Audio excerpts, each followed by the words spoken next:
अस्सलामुअलैकुम नाज़रीन, मां शाहराज़ अहमद अवां टुडेज़ वर्ल्ड जी गहराइन सां अवां खे भलीकार कयूं था। जीअं हर एपिसोड में अवां खे असां ॿुधाईंदा आहियूं त इंटरनेशनल करंट अफेयर्स कीअं आहिनि, छा थी रहियो आहे दुनिया में। सो हिन दफ़े शुरू कयूं था त रशिया ऐं यूक्रेन जो जेको वॉर आहे उहो हींअर एक्सट्रीम लेवल ते पहुची चुको आहे। हींअर रशिया जे तरफ़ां यूक्रेन में वॾी अमाउंट में बम्बार्डमेंट थी आहे, जंहिंमें 64 मिसाइल्स जेके आहिनि उहे लगातार रशिया यूक्रेन जे मथां उछलाया आहिनि, जंहिंमां 54 जेके मिसाइल्स हुया उहे रेडार कंट्रोल जे ज़रिए तबाह कया विया आहिनि, पर जेके 10 मिसाइल्स आहिनि उहे यूक्रेन जे सिविलियंस जे इंफ्रास्ट्रक्चर यानी उन्हनि जे जेके घर आहिनि, जेके बिल्डिंग्स आहिनि, जेके रेस्टोरेंट्स आहिनि, उन्हनि जे मथां किरिया आहिनि।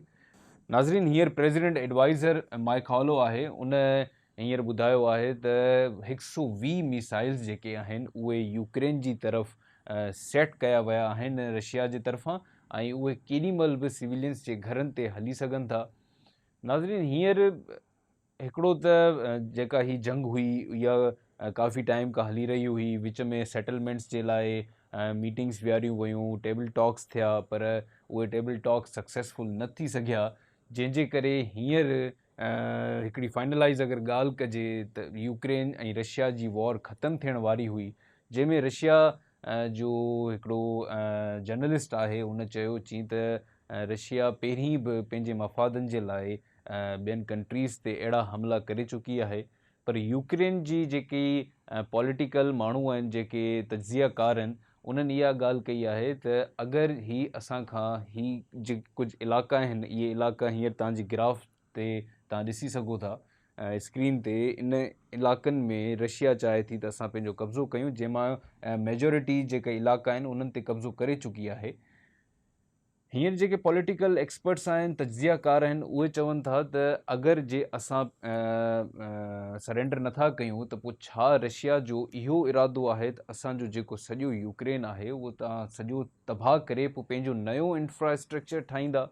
छो जो जेका हिननि जी तेज़ी आहे उन हिसाब सां हींअर 64 मिसाइल्स जेके लगातार हलिया उहे डिफरेंट लोकेशंस तां हलिया, एयर तां हलिया, सी बेस जेके क्रूज़ आहिनि उतां हलिया, ऐं जेके हिकिड़ियूं सैटेलाइट टेक्निक्स आहिनि उन्हनि जे थ्रू वॉर हींअर थिए पई। अगरि जे इहा वॉर तव्हां एतिरी एक्सट्रीम लेवल ते खणी वञो था त पोइ तव्हांजो जेको इरादो आहे उहो इरादो असां यूक्रेन खे ख़तमु करण जो आहे या यूक्रेन ते कुझु इलाइक़नि ते कब्ज़ो करण जो आहे? जो त हींअर हेल्थ मिनिस्ट्री जेका आहे यूक्रेन जी उन ॿुधायो त जेके बि मिसाइल्स किरिया आहिनि उहे जेके 10 मिसाइल्स किरिया आहिनि, 64 हुननि मिसाइल्स हलाया, जंहिंमां 54 हिननि नाकारा कया, पर 10 मिसाइल्स जेके आहिनि उहे मुख़्तलिफ़ घरनि जे मथां किरिया आहिनि, जंहिंमें हिकिड़े घर में 4 अफ़राद हुया जेके सख़्तु ज़ख़्मी थिया आहिनि। उन्हनि में हिकिड़ी 14 सालनि जी हिकिड़ी छोकिरी हुई जेका वफ़ात करे वई आहे। ऐं नाज़रीन, ही को पहिरियों दफ़ो न अहिड़ो थियो आहे, दुनिया में इलाही मुख़्तलिफ़ शहरनि में, मुख़्तलिफ़ मुल्कनि में इहे जंगूं ॾिठियूं वयूं आहिनि, जेके अहिड़ियूं ख़तरनाक जंगूं थियूं आहिनि। हींअर असांजी स्क्रीन ते तव्हां ॾिसंदा त ही मिसाइल्स कहिड़ी तरीक़े सां घरनि ते अची लॻा आहिनि। पर नाज़रीन, ही जेका वाहिद हिकिड़ी जंग आहे जेका टेबल टॉक बि थी आहे उन ते, ऐं उन खां पोइ बि को सॉल्यूशन नथो निकिरे, इन ते जेका UN आहे उहो बि पंहिंजो को बयानु नथी ॾिए, जेका दुनिया जी ॿी तारीख़ी जेके हुकूमतूं आहिनि, जेके ताक़तूं आहिनि, उहे पंहिंजो इंट्रस्ट नथियूं वठनि, त हिन जो आख़िर मक़ासिद छा आहे? छा ही कुझु तज्ज़ियाकार अहिड़ा आहिनि जेके चवनि था त ही ब्रिटिश जी का चाल आहे जेका अमन नथी चाहे, ऐं यूक्रेन जा कुझु अहिड़ा माण्हू आहिनि जेके चवनि था त असांजी जेका यूक्रेन जी हुकूमत आहे उन्हनि खे सिविलियंस खां वधीक उहे इलाइक़ा अज़ीज़ आहिनि, उन्हनि जी जेका इहा जंग आहे उहा पर्सनल जंग आहे, इहा जंग असांजे लाइ त नथी विड़ी वञे, ऐं इन करे असां यूक्रेन छॾण जे लाइ राज़ी आहियूं। जेका हुकूमत सिविलियंस खे संभाले नथी सघे, यूक्रेन जी हुकूमत, उहा इहा दावा करे थी त असां मरी वेंदासीं पर इहे पंहिंजा इलाइक़ा कोन ॾींदासीं। त इन जो जेको आख़िरी हिकिड़ो अगरि जे चइजे त रद्द अमल छा थींदो, उन में को बि अहिड़ी का डिस्कशन कोन्हे थी जंहिंमें असांखे इहा ख़बर पवे त यार हिन जो रद्द अमल छा थींदो। लगातार कल्ह ऐं ॿिए ॾींहुं 5 कलाक लगातार मिसाइल्स जी भरमार थी आहे, जंहिंमें जेके मिलिट्री बेसिस आहिनि जेके यूक्रेन जा उहे रशिया तबाह करे छॾिया आहिनि ऐं रशिया हींअर ऑलमोस्ट 40 to 45% यूक्रेन ते कब्ज़ो करे चुको आहे। नाज़रीन, अव्हांखे कोविड जे हवाले सां पहिरीं बि अपडेट कई वई आहे। हींअर कोविड जी जेका सूरत हाल आहे उहा हींअर आलमी तौर ते वॾी मेजर हिकिड़ी इंस्पेक्शन में आहे। हींअर नाज़रीन कोविड जी सूरत हाल चाइना में जेका आहे उहा 5000 केसिस रोज़ जेके आहिनि उहे रिपोर्ट थियनि था। उन खां पोइ जेके उतां जा हॉस्पिटल्स आहिनि उहे फुल थी विया आहिनि। अहिड़े मौक़े ते हींअर बीजिंग हिकिड़ो फ़ैसिलो कयो आहे जंहिंमां इनसिक्योरिटी वधी वई आहे। बीजिंग जो जेको पहिरीं फ़ैसिलो थियल हुयो उहो इहो हुयो त जेके चाइना जा माण्हू आहिनि उहे ॿाहिरि न वेंदा, उहे बॉर्डर्स जेके आहिनि उहे बंदि थियल हुआ। हींअर जीअं कोविड हिकिड़ो वधियो आहे, पंहिंजी लहर मचाई आहे, उन में ई बीजिंग इहो फ़ैसिलो करे छॾियो आहे त नेक्स्ट वीक बॉर्डर्स खोलिया वेंदा। चाइना मां जेके माण्हू ॿाहिरि वञणु चाहिनि था उहे वञी सघनि था विदाउट एनी टेस्टिंग। त US इन ऐलान खे ॿुधी करे पंहिंजी गवर्नमेंट खे ऑर्डर ॾिनो त जेको बि चाइना मां पैसेंजर अचे उन जी मुकमल टेस्टिंग कई वञे। US सां गॾु इटली, इंडिया, जापान इन्हनि बि इहो पंहिंजी गवर्नमेंट खे ऑर्डर ॾिनो त जेको बि पैसेंजर चाइना मां अचे उन जी मुकमल टेस्टिंग कई वञे। इन्हनि सां गॾु गॾु UK चयो त असांखे को इतराज़ कोन्हे टेस्टिंग जो। जॾहिं US हिकिड़ो बयानु जारी कयो त मुकमल टेस्टिंग कई वञे, उन में बीजिंग हेल्थ मिनिस्टर ऐं फॉरेन मिनिस्टर ॿिन्ही जेके मिनिस्टर्स आहिनि उन्हनि मुख़्तलिफ़ इजलासनि में, मुख़्तलिफ़ प्रेस कॉन्फ्रेंसिस में उन्हनि इहे बयानु ॾिना त US हिकिड़ो रेसिस्ट मुल्क आहे जेको रेसिज़म फैलाए थो ऐं जेका मीडिया आहे उहा सरासर नाइंसाफ़ी थी करे। असांजा जेके बि फैक्ट्स आहिनि, फिगर्स आहिनि, उहे साइंटिफिकली उनखे कैलकुलेट कयो वञे, उहे तव्हां पंहिंजा जेके तज्ज़िया आहिनि उहे तव्हां न ॾियो। नाज़रीन, जेकी बि रिपोर्ट्स आहिनि, जेका बि सूरत हाल आहे उहा सरेआम आहे, उहा का बि लिकियल ढिकियल छुपियल कोन्हे का। जेके बि चाइनीज़ पॉलिटिकल एक्सपर्ट्स आहिनि ऐं जेके बि उते साइंटिस्ट आहिनि उन्हनि जी रिपोर्ट्स आहिनि, उन्हनि जी रिपोर्ट्स ते दुनिया हिकिड़ो जाइज़ो वठे थी। जॾहिं 2019 में कोविड आयो त तॾहिं बि इहा ॻाल्हि कई वई हुई त असांजो हीउ जेको कोविड जो जेको मिस्टेंकली हिकिड़ो थी वियो आहे इंसिडेंट, इहो असां 2019 जे एंड ताईं असां इनखे ख़तमु करे छॾींदासीं। जॾहिं उहो कोन्ह थियो ऐं पूरी दुनिया में इहे वायरसिस पहुता ऐं पूरी दुनिया मुतासिर थी, वर्ल्ड वाइड इकनॉमी खे हिकिड़ो वॾो धचको लॻो। हींअर अगरि US इहो फ़ैसिलो करे थी त पंहिंजे जेके बि इहे पैसेंजर्स आहिनि उन्हनि ते टेस्टिंग खां अलावा अगरि उन्हनि खे पंहिंजे मुल्क में वेलकम नथी करे त उन्हनि ते को रेसिज़म न आहे। उन खां पोइ जेको मीडिया अगरि का ॻाल्हि करे थो ऐं उहो मीडिया अवेयरनेस फैलाइण जे पर्पज़ सां अगरि ॻाल्हि करे थो त उन में का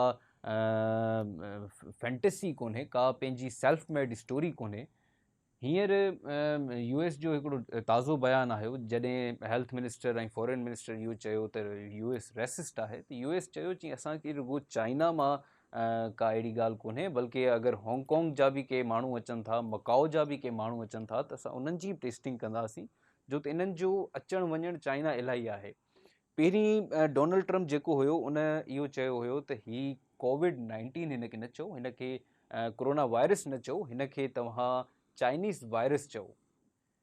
इन हिकिड़े लफ़्ज़ ते पूरो जेको चाइनीज़ गवर्नमेंट डिपार्टमेंट्स आहिनि, जेके फॉरेन डिपार्टमेंट्स आहिनि, उहे US खे रेसिस्ट त नथा चई सघनि, छो जो इहा हक़ीक़त बि आहे ऐं असांजी केतिरी बि हिकिड़ी सुठी दोस्ती छो न हुजे चाइना सां, पर इन जो इहो मतिलबु कोन्हे त असां पंहिंजे माण्हुनि में अवेयरनेस न पहुचायूं, छो जो हीउ वायरस फैलिजंदे देरि कोन थो लॻे।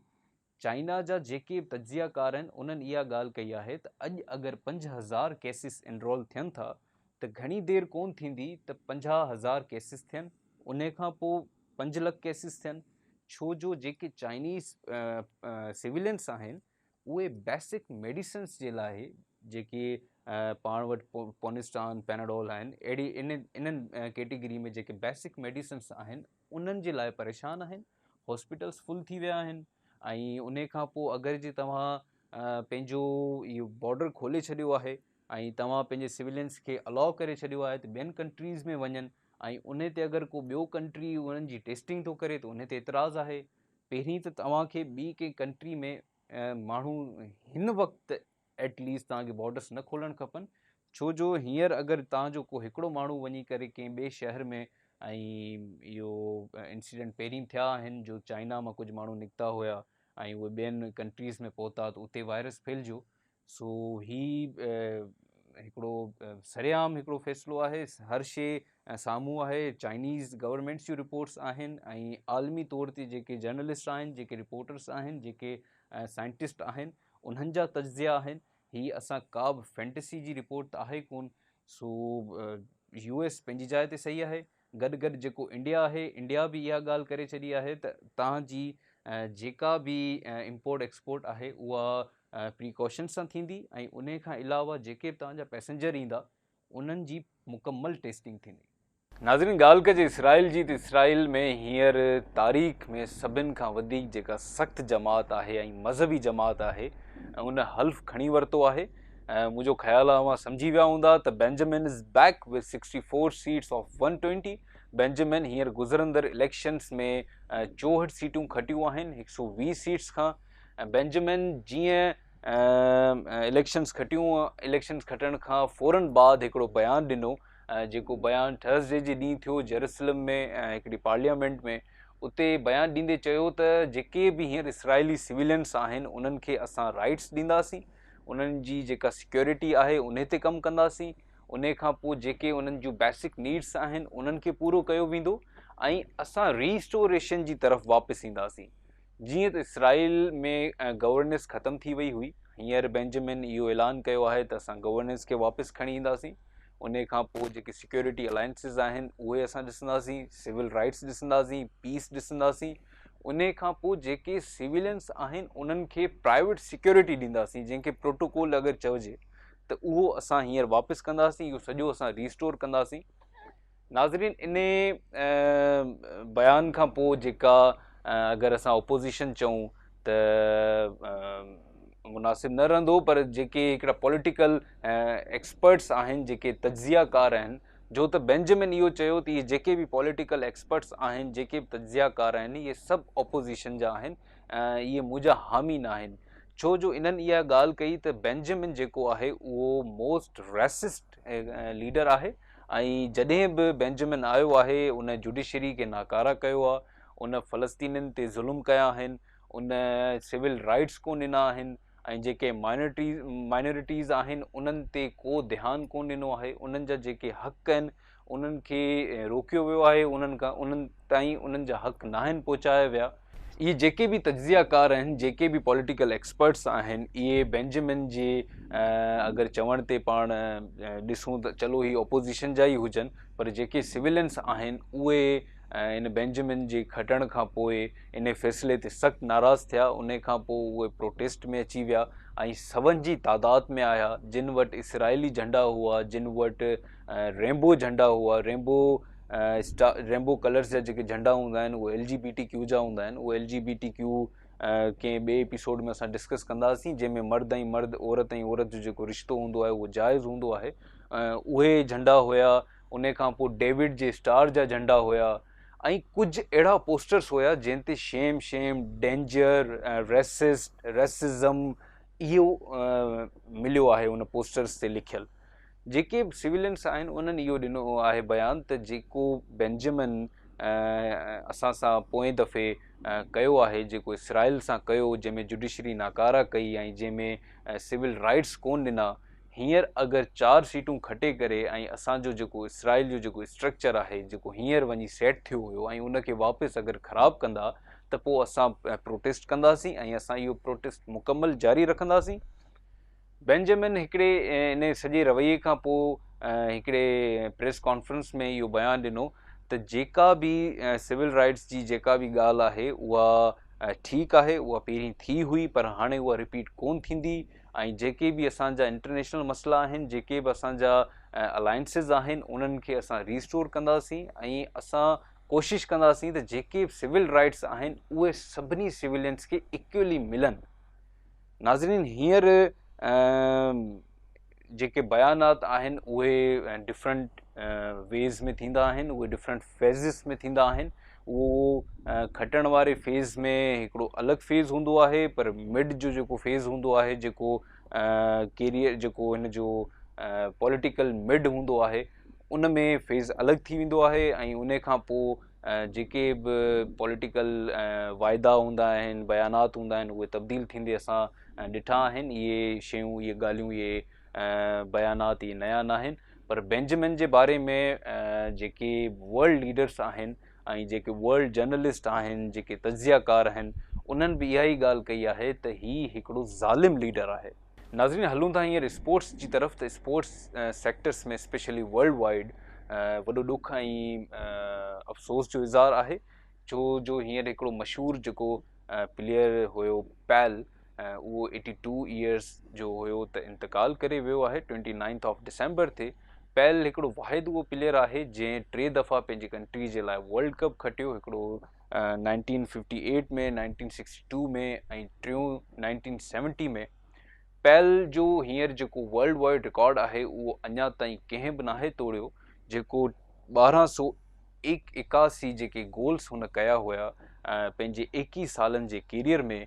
उन खां पोइ 77 गोल्स कया पंहिंजे मुल्क जे हवाले सां। जॾहिं हू खेॾियो पिए त हुन पंहिंजे मुल्क जे लाइ 77 गोल्स करे 92 मैचिस में हुन पंहिंजे मुल्क खे फतह ॾिनी। उन खां पोइ कुझु वक़्तु पहिरीं इहा ख़बर हलंदी हुई त ट्रेंड इहे हलंदा हुया, इहे कैप्शन्स हलंदा हुया त गेट वेल सून पैल। पैल हिकिड़ो किडनी जे मसइले में मुलवस हुयो। उन खां पोइ उन ई रूटीन चेकअप्स में पैल was detected with a tumour. ऐं जॾहिं ट्यूमर डिटेक्ट थियो त नवंबर खां वठी 29 डिसेंबर ताईं पैल आइंस्टाइन हॉस्पिटल में एडमिट हुयो। ऐं गुज़रंदड़ वक़्त में आख़िरी जेको हुन जी धीउ हिकिड़ो ट्वीट कयो आहे त गुज़रंदड़ वक़्त में आख़िरी पंहिंजे वालिद जा जेके लफ़्ज़ ॿुधा उहे इहे ई ॿुधा त I lived my life by my own choice. मां पंहिंजी ज़िंदगी पंहिंजी मर्ज़ी सां गुज़ारी ऐं मूंखे को बि अफ़सोस कोन्हे। नाज़रीन, ॻाल्हि कंदासीं मेडिकल वर्ल्ड सेंटर जी। त हींअर जेका इंडियन मेडिसिन जे हवाले सां हिकिड़ी रिसर्च हले पई थ्रू आउट लास्ट वीक खां हींअर नेट ते ट्रेंडिंग में आहे। उन में कुझु ॻाल्हियूं साम्हूं आयूं जंहिंमें 18 ॿार हिकिड़े मुल्क में फ़ौत थी विया। उन खां पहिरीं 24 ॿार हिकिड़े मुल्क में फ़ौत थी विया। ऐं जेको 18 ॿार जंहिं मुल्क में फ़ौत थिया उहो उज़्बेकिस्तान आहे ऐं 24 ॿार जंहिं मुल्क में फ़ौत थिया उहो गैम्बिया आहे। नाज़रीन, हाणे गैम्बिया जे रिपोर्ट्स खे जॾहिं ॾिठो थो वञे त गैम्बिया जी रिपोर्ट्स 2 हफ़्ता पहिरीं आई, जॾहिं उज़्बेकिस्तान जी रिपोर्ट हिकिड़ो हफ़्तो पहिरीं आई आहे। गैम्बिया जी रिपोर्ट में साफ़ ज़ाहिर आहे त असांजा 24 जेके नंढड़ा ॿार आहिनि उहे इंतकाल करे विया ऐं रीज़न्स ॿुधायो इंडियन मेडिसिन्स। इंडिया वाहिद उहो मुल्क आहे जेको नंढी कैटेगरी में जेके पेन किलर्स आहिनि, जेके कफ सिरप्स आहिनि, उन में 3 नंबर ते इंडिया अचे थो, जंहिंमें मेडिसिन्स ठाहींदो आहे ऐं एक्सपोर्ट कंदो आहे काफ़ी कंट्रीज़ में, जंहिंमें इटली आहे, फ्रांस आहे, गैम्बिया आहे, उज़्बेकिस्तान आहे, पाकिस्तान आहे ऐं कुझु अहिड़ा ॿिया कंट्रीज़ आहिनि जेके उन्हनि जे नेबरहुड्स में अचनि था। इवन चाइना में बि काफ़ी इंडियन मेडिसिन्स एक्सपोर्ट्स थींदियूं आहिनि। हींअर नाज़रीन, इंडियन मेडिसिन्स जे हवाले सां ॻाल्हि कई पई वञे त मैरियन बायोटेक हिकिड़ी कंपनी आहे इंडिया जी जेका मेडिसिन्स ठाहींदी आहे ऐं इहा उत्तर प्रदेश जी साइड में आहे। हिकिड़ी ॿी जेका कंपनी आहे उन जो हींअर नालो त शाया कोन्हे, पर उहा ॿुधाइनि था त सेंटर ऑफ दिल्ली में आहे। इहे ॿई कंपनियूं हींअर इलाही मिक़दार में दवाऊं ठाहींदियूं आहिनि, एक्सपोर्ट्स कंदियूं आहिनि डिफरेंट कंट्रीज़ में।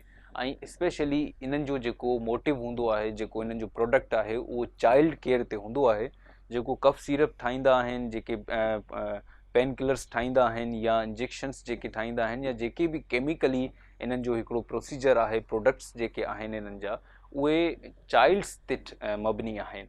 उहे एडल्ट न आहिनि, उहे ॿारनि जे हवाले सां दवाऊं ठाहींदा आहिनि। गेम्बिया जी हींअर जेका रिपोर्ट आई उहा 24 ॿारनि जी आई, उहा 2 हफ़्ता पहिरीं आई।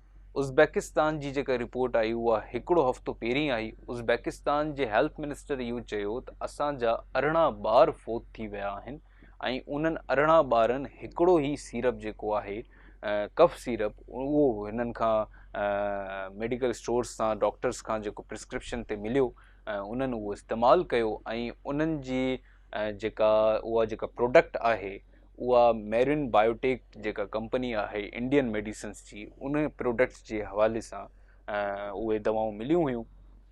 हींअर उज़्बेकिस्तान जे रिसर्च लेबॉरेटरीज़ जी रिपोर्ट जेका आई उन में इहा आई त जेका केमिकल जी हिकिड़ी मिक़दार हुई उहा मिक़दार इज़ाफ़ी हुई। जेका दवाउनि में ॿारनि जे हिसाब सां जेका मिक़दार इस्तेमालु थियणु खपे उन खां इज़ाफ़ी हुई।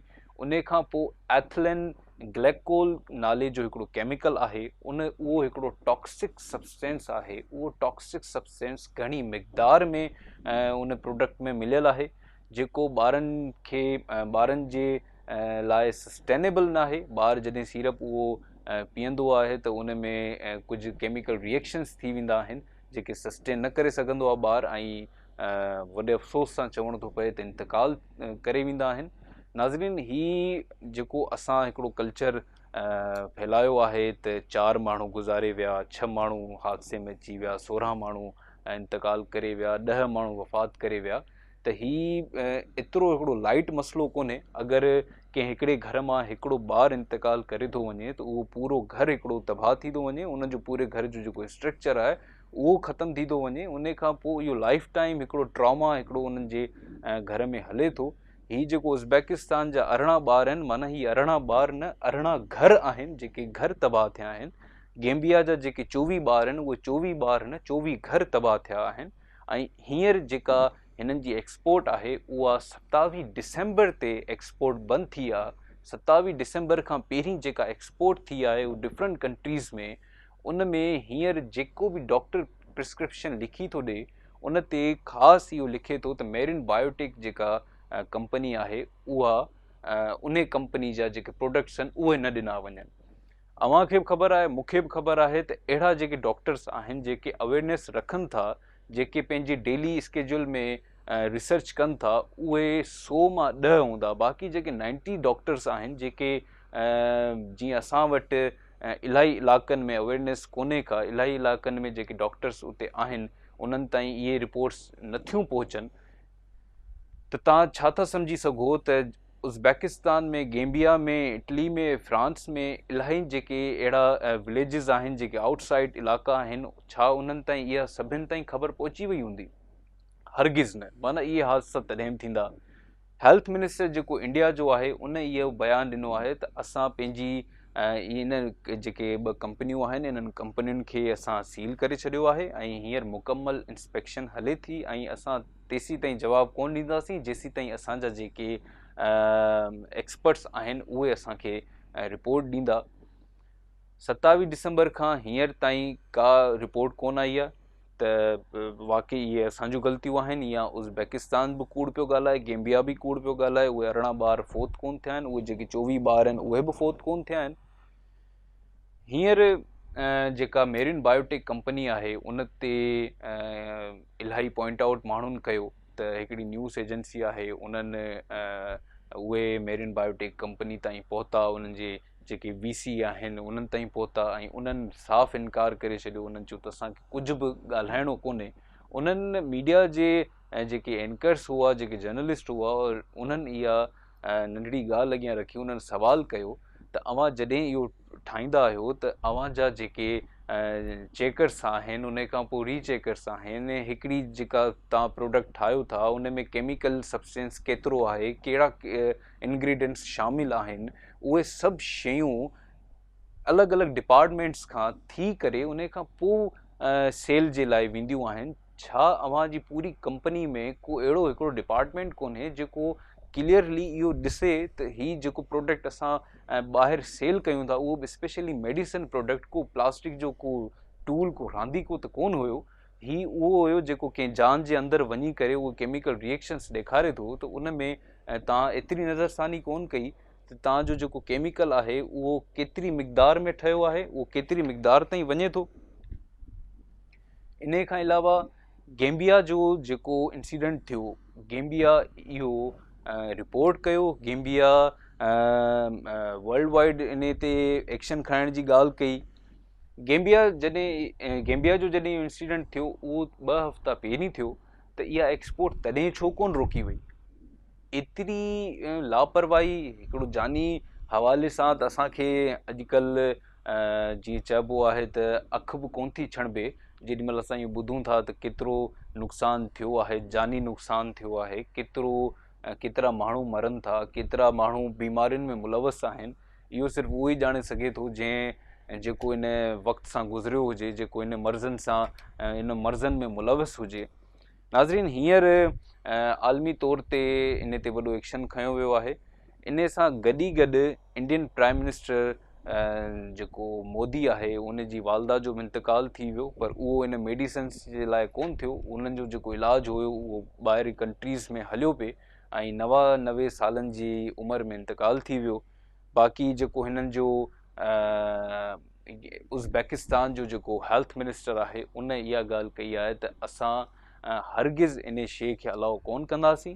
उन खां पोइ असांजी जेका लेबॉरेटरी आहे, असांजी जेका टीम आहे, उहा टीम इन ते लॻी पई आहे त इन जी जेके बि साइंटिफिकली कैलकुलेशन्स आहिनि उहे साम्हूं अचनि ऐं उन खां पोइ असां सख़्तु पंहिंजो रद्द अमल ॾेखारींदासीं ऐं सख़्तु असां पंहिंजो एक्शन कंदासीं।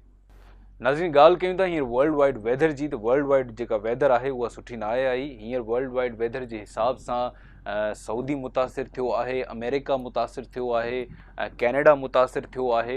हींअर सऊदी में तेज़ तरीन बारिशूं थी रहियूं आहिनि ऐं उन खां पोइ जेके बि सिविलियंस आहिनि, जेके बि उन्हनि जा स्ट्रक्चर्स आहिनि उहे किरी रहिया आहिनि। हींअर बारिशुनि जे करे इलाही रोड जेके आहिनि उहे एतिरियूं तेज़ बारिशूं थी रहियूं आहिनि जेके रोड्स आहिनि उहे पूरा डिस्ट्रॉय थी विया आहिनि ऐं उन खां पोइ ब्लॉकेज अची वई आहे ऐं जेके बि घर आहिनि उन्हनि जूं छतूं जेके आहिनि उहे किरी पियूं आहिनि। माण्हू हींअर सऊदी में इलाही परेशान आहिनि। सऊदी खां वधीक जेका वर्स्ट हालत आहे उहा अमेरिका जी आहे। नाज़रीन, हींअर अमेरिका में माशी बोरान अची वियो आहे, छो जो हींअर जिथे बि बारिश हुई, जिथे बि बारिश जे करे फ्लड आया हुआ उहे कीअं बि करे मैनेज थी वेंदा आहिनि, पर जिथे बर्फ़ जो फ्रीज़िंग फ्लड अचे ऐं उहो फ्लड फर्स्ट टाइम अहिड़ो फ्लड आयो आहे जंहिंखे बॉम्ब साइक्लोन चयो वियो आहे। बॉम्ब साइक्लोन तॾहिं चइबो आहे जॾहिं हाई विंड्स हुजनि, जेके तेज़ी सां हवाऊं हलंदड़ हुजनि ऐं उन्हनि हवाउनि में तूफ़ान बि हुजे ऐं उहे थधियूं हवाऊं हुजनि, उन्हनि खे साइक्लोन चइबो आहे। हींअर उहो साइक्लोन एतिरियूं एक्सट्रीम लेवल ते थी रहियो आहे, जेके घर आहिनि ऐं जेके उन्हनि जा स्ट्रक्चर्स आहिनि, जेके स्टॉल्स, जेके उहे स्ट्रक्चर्स जेके परमानेंट न आहिनि हूंदा, उहे साइक्लोन पंहिंजी ज़द में खणी थो वञे। इन करे हिन खे बॉम्ब साइक्लोन चयो वियो आहे। अमेरिका में हींअर लास्ट 24 आवर्स में हींअर कुझु बहितरी आई आहे अमेरिका में, छो जो हींअर जेके हॉस्पिटल्स आहिनि उन्हनि जा रास्ता ठाहिया विया आहिनि। लास्ट 24 आवर्स खां पहिरीं हॉस्पिटल्स जे ॿाहिरां बर्फ़ुनि जा पहाड़ ठही विया हुआ। Schooling, universities, fuel stations, electronics ऐं टेलीकम्युनिकेशन, इहे सभु पंहिंजी ज़द में अची विया आहिनि, साइक्लोन जी ज़द में आयल आहिनि। हींअर जेको माशी बोरान जो मूं ज़िक्र कयो उहो इन करे जो माण्हू पंहिंजे घरां बि नथा निकिरी सघनि। जेका हुकूमत आहे उहा मुकमल 24 आवर्स कमु करे रही आहे ऐं लगातार कोशिश में आहे त असां इहो जेको बि बर्फ़ीली जेको मवाद आहे इन खे तव्हां खणी करे ॿिए हंधि किथे छॾियूं, जीअं जेके एरियाज़ आहिनि, जेके सिविलियन एरियाज़ आहिनि उहे क्लियर थी सघनि। पर 24 कलाकनि खां पहिरीं हींअर जेका असां वटि रिपोर्ट आहे उन में साफ़ ज़ाहिर आहे त रोज़ अमेरिका में वेदर जे करे 4000 खां 5000 माण्हू मरिया आहिनि, वफ़ात करे विया आहिनि। ऐं सिर्फ़ु वेदर जे इन इंसिडेंट में न त उन्हनि ते को बर्फ़ किरी या उहे बर्फ़ जे हेठां अची विया, बल्कि थधि में उन खां पोइ अगरि को इंसिडेंट थियो आहे त उहे हॉस्पिटल्स न पहुची सघिया। उन खां पोइ जेका एमरजेंसी सहूलियतूं आहिनि, एम्बुलेंसिस आहिनि, प्रोटोकॉल्स आहिनि, पेट्रोल आहे, उहे सभु उन्हनि ताईं न पहुची सघिया। उन खां पोइ फ्यूल जेको हर कंहिंजी बुनियादी ज़रूरत आहे उहो फ्यूल उन्हनि ताईं न पहुची सघियो। इलाही गाॾियुनि में जेके माण्हू असांखे गूगल ते ऐं इंटरनेट ते असांखे जेके मिलिया उहे गाॾियुनि में मिलिया, जेके गाॾियुनि में मरियल हुया, ऐं वजह इहा हुई त उन्हनि जो फ्यूल ख़तमु थी वियो हुयो। अॻियां पोयां बर्फ़ हुई। फॉर सपोज़ अगरि 5 मिंट बि अगरि किथे गाॾी बीहे थी त उनजे मथां बर्फ़ ॼमी थी वञे। अहिड़े माहौल में केरु केसीं ताईं केतिरो स्ट्रगल करे सघे थो। ऐं जॾहिं सवाल पंहिंजनि जो हुजे त उन में इलाही परेशानियूं अची वेंदियूं आहिनि ऐं इलाही फ्रस्ट्रेशन अची वेंदी आहे। सो इलाही हिकिड़ा माण्हू हुया जिन इहे बयानु ॾिना त असां बर्फ़ खे पंहिंजे हथनि सां हटाइण जी कोशिशि कई। असां इलाही कोशिशि कई त असां वटि का एम्बुलेंस अचे, असांखे का गवर्नमेंट जी मदद मिले, पर गवर्नमेंट बि इहो हिकिड़ो बयानु ॾिनो त असां उते पहुची नथा सघूं जिथे जिथे इहे बर्फ़नि जा पहाड़ ठहियल आहिनि। फ्रीज़िंग फ्लैश जंहिंखे चइजे, ज़िंदगी ऐं मौत जो सवाल बणिजी वियो आहे हींअर अमेरिका में। नाज़रीन, हिकिड़ी तरफ़ हलूं था फॉरेक्स जी तरफ़, त फॉरेक्स ॾिसूं था त अॼु जो जेको डॉलर, रियाल, धर्म ऐं पाउंड आहे उहो किथे पहुतो आहे। नाज़रीन, रियाल जेको आहे उहो 60.33 पाकिस्तानी रुपीज़ में स्टेबल थियो। धर्म 61.73 पाकिस्तानी रुपी में स्टेबल थियो। ऐं डॉलर जेको आहे उहो 226.72 में स्टेबल थियो। उन खां पोइ जेको पाउंड आहे उहो 272.94 में स्टेबल थियो। नाज़रीन, हींअर ताईं जेके ख़बरूं हुयूं उहे मुकमल थियूं। इंशाल्लाह नेक्स्ट एपिसोड में वरी तव्हां सां मुलाक़ात कंदासीं। मां आहियां शाहराज़ अहमद, तव्हां ॾिसी रहिया हुआ टुडेज़ वर्ल्ड।